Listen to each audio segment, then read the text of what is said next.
Welcome to the Client Spotlight. I am here with our friends from OATLY, Emily Keeney, Director of Media and Digital, as well as Mike Messersmith, the President of OATLY North America. Welcome, Awesome. Mike and Emily.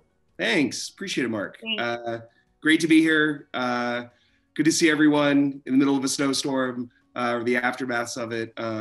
Excited to share a little bit more about OATLY and how we approach media, the role that outdoor plays in it, really central to how we've built our brand here in the United States over the past couple of years.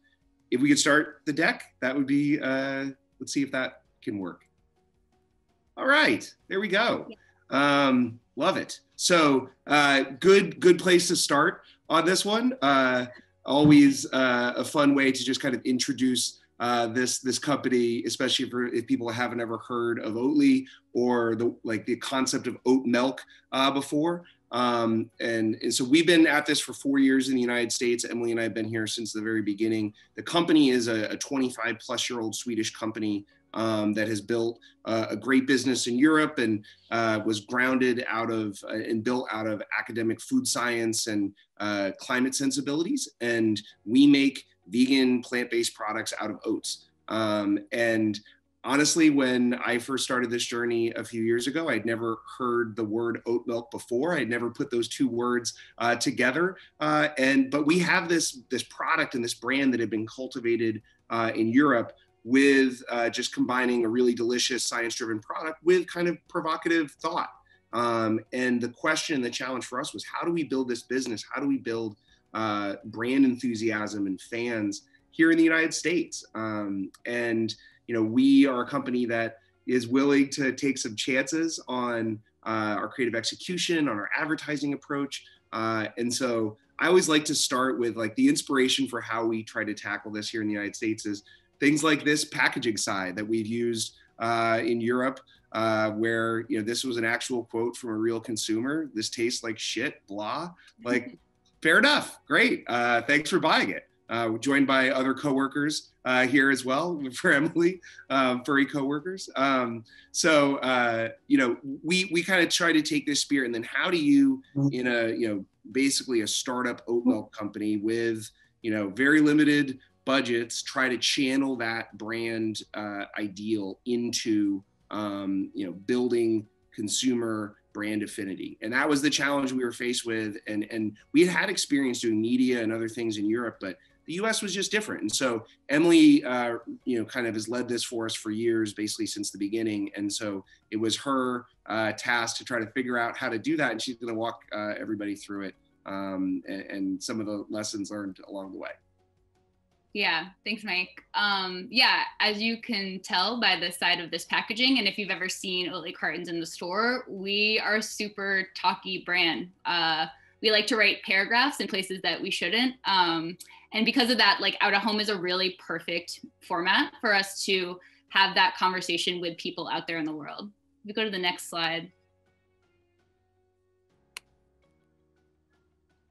Yeah, so since we've been around since the 90s in Europe, our Swedish team is super comfortable with out of home as a format, and they kind of have a playbook of what they like to do. They love to buy a city for a full week and buy every single surface they can and kind of own that space for a week. And that totally works if you're in Berlin or Amsterdam, but as you guys all probably are very well aware, that's not how media works in the US. You can't buy it that way. And most importantly, we didn't have even close to the budgets to pull anything like that off. So we had to kind of come up with a different solution. Go to the next slide. So yeah, 2018 was the first time we had a campaign in market at all. And PhD is our media partner, and they helped us put that together. So we tried to translate the European way of doing things for our market. So for this first campaign, our budgets were slim, but we bought a bunch of wall paints and a bunch of two-sheeters in some cities that we had a good coffee presence in.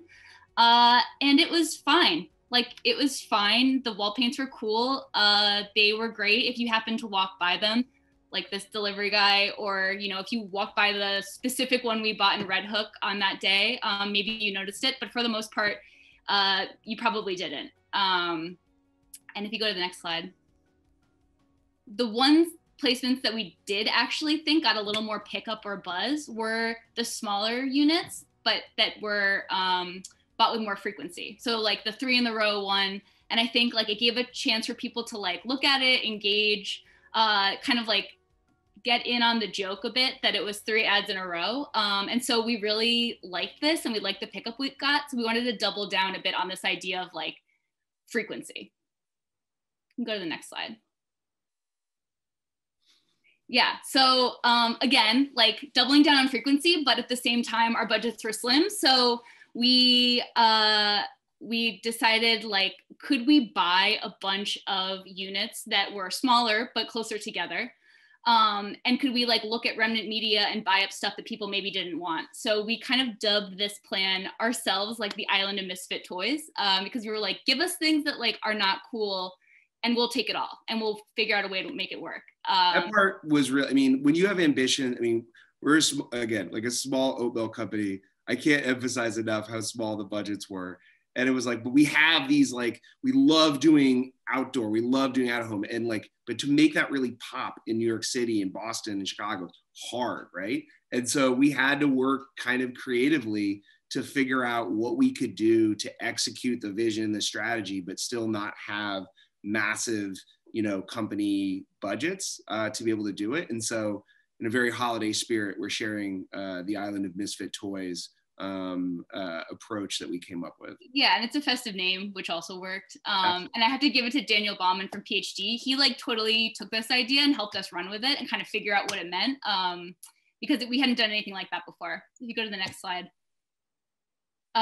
Yeah, like I think ideally we would have loved to buy the like really cool subway units that like Casper has or Seamless has that are everywhere, but we totally could not afford that. So we were like, we still want to be on subways because we think it's a great place of idle time for people to like stop, engage with ads, but like can't buy the big stuff. Give us the stuff that usually goes to like injury attorneys, like the 1 unit per train. Like that's what we want. Go to the next slide. Yeah, and like as far as that's concerned, like give us anything that usually goes to like a real estate firm or a dentist's office. Like we want to buy all of that media, and we think that we can kind of like write in context and make like even bus benches kind of interesting. You can go to the next slide. And buses too, like give us buses. I think like we could buy a lot of them kind of on the cheap, and for the most part, I think bus fronts and bus backs are not the most interesting, but we had thought that like it wasn't the media that was not necessarily not interesting. It was usually that the creative that goes there is just like not great. When it's a logo going by 100 times, maybe it's not something that you pay attention to, but we thought if we could give enough variety, like those 10 buses that pass by you on your walk to work, maybe if the creative was good enough, you would notice them. I would also say in this one that like the people that have traveled and seen, like gone in European cities, again, our sweet spot was takeovers of every outdoor spot in Shoreditch in London, right? But the US, you know, like you don't have that same concentration in a lot of cities. You have more sprawl, you have more driving culture. And so for cities like LA, it was really hard for us to get that like kind of critical mass and inertia. And so finding interesting executions, you know, benches, bus fronts and backs that could embrace kind of the American like way and kind of meld it together with our sweet spot creatively was great. Well, you can go to the next slide. Yeah, so this whole plan was like Mike said, it's all frequency and saturation. Like give us as much as possible. You know, give us the bus shelters and bus benches and subway interiors and urban panels, and then also give us all the buses so the creative feels like it's kind of surrounding you at any given time. And if this is something that is sounding interesting to you, I think we like probably have to warn you that this plan totally does not work unless you're willing to kill your creative team in that process. You can go to the next slide. The only way our creative director, who's very picky about that kind of stuff, would let us do this is if we let him just write a ton of lines and put them everywhere. So I think we ended up writing like around 80 unique lines. which translated to like around 250 unique formats and sizing and lines. This is just the collection of creative for New York City. But unless the creative was kind of cool and different, then this plan wouldn't have worked. So we really had to commit on that side. There's a fine line with a heavy frequency play between really annoying and somewhat clever, which is what we tried to walk, but it requires, I mean, we do all of our work in-house. We do all of our own writing and development and execution on those things. And it requires a real integrated commitment from the team to be able to do this in a way that actually is going to live up to the potential. You can go to the next slide. Yeah, so we did that. Not everyone was a fan. That's okay. We got some feedback that like, that's too many words for an out-of-home ad. That's definitely correct. We also got the feedback that there were no like features or functions or unique selling points or even reasons why you should try the product. And I think that's fair too. And it's cool, like we don't expect everyone to like it, but we do hope that people notice it. And I think like it got noticed. So that's all we care about. You can go to the next slide. Yeah, so we relaunched again this summer with a similar plan that featured our Frozen line, which was like a new product in the United States, which was kind of exciting. You can go to the next slide. And then once we feel like we achieved this like frequency bit where we thought our money was like going far and we really felt like we were everywhere, we could pepper back in those like large, interesting, large format units and really make them do their own thing and be special without the pressure on them to like carry the message of the entire campaign. You can go to the next slide. Yeah, so I think, I'm not sure if Out of Home Today liked it anymore, but this is the kind of stuff that we love and gets passed around our company.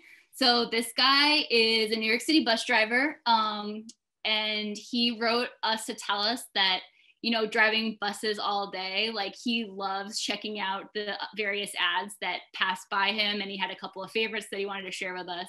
And his email handle is MTA driver Dave. So, you know, this guy like totally means business. And yeah, that was the best. Like, that's kind of the point. We want it to be weird and funny, and something maybe you notice. So, and most importantly, like this guy who had never heard of OATLY and didn't know what that was, took the time to like figure out who the heck we were and write us a note. And it sounds like he might've even tried the frozen ice cream product too. So consider that a win. But yeah, that's our wrap.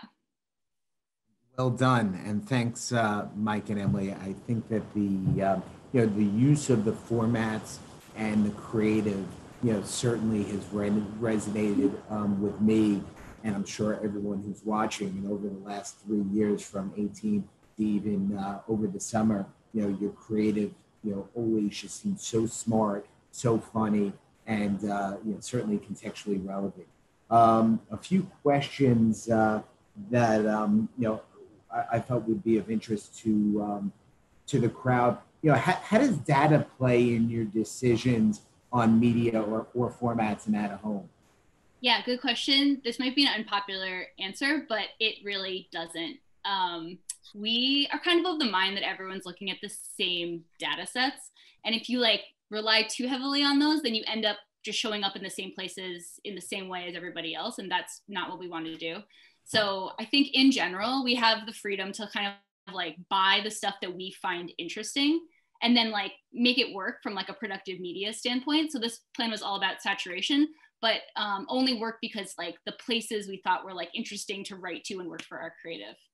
I think and I also think you're going to put energy. I mean, there's a finite amount of energy you can put into these campaigns. And if you want to really emphasize putting that into the data heavy lifting, because that's where you feel like you're going to have the greatest returns, that's where you can direct your team. I think for us, what has historically worked really well for this company and this brand is putting the energy into the quality of the placements, really, really doing that work of like the strategy of what are we trying to do, make sure the surfaces and the placements are top notch, and then put the effort into the creative execution matching in a way that we feel like will drive the greatest interest and kind of breakthrough in that. And so, yeah, I agree with Emily. Like it's a little bit of an unpopular opinion in media circles, but we don't we don't use it in that way.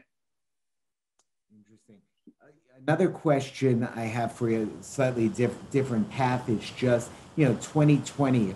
If I recall correctly, we were, at OUTFRONT, we were deep in the weeds with Daniel and folks at PhD, right as the pandemic was coming upon us in March. So, how did you pivot, from 19 to 20, and from the pre-planning that you did probably, pre-March, to then, having to execute a campaign that hit the streets in July?